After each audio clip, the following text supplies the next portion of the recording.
ತೆಗೆದುಕೊಡಬೇಕು. ನಾವು ಮೇಲಧಿಕಾರಿಗಳಿಗೆ ಮನವಿ ಮಾಡ್ತೀವಿ. ಈ ಬಿಲ್ಲನ್ನು ಡಿಸೆಂಬರ್ 2024 ನೀಡಿರ್ತಕ್ಕಂಥ 1920 ರೂಪಾಯಿ ಬಿಲ್ಲನ್ನು ಕೈಬಿಡಬೇಕು.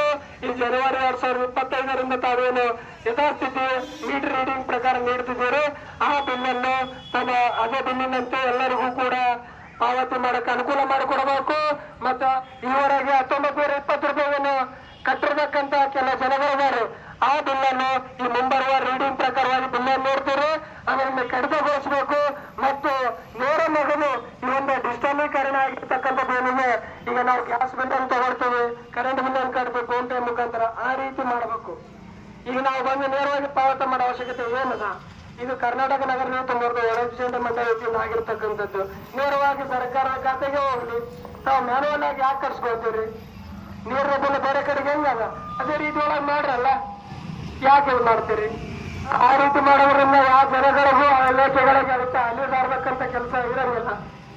ನಾವು ಕೆಲಸ ಬಿಟ್ಟು ಬರಬೇಕು, ನೀವು ಕೆಲಸ ಬಿಟ್ಟು ಅದಕ್ಕೆ ಕೆಲಸ ಕೊಡಬೇಕು.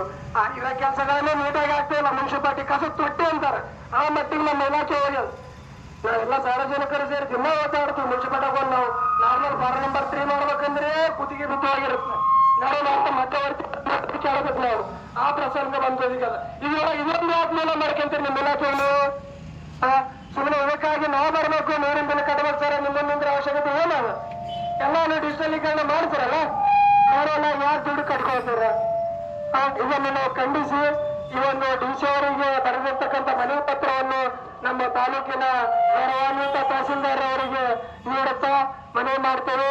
ಆದಷ್ಟು ಕಾರ್ಯಪ್ರಚಲಿತ ಬರಬೇಕು. ಇದು ತಾವು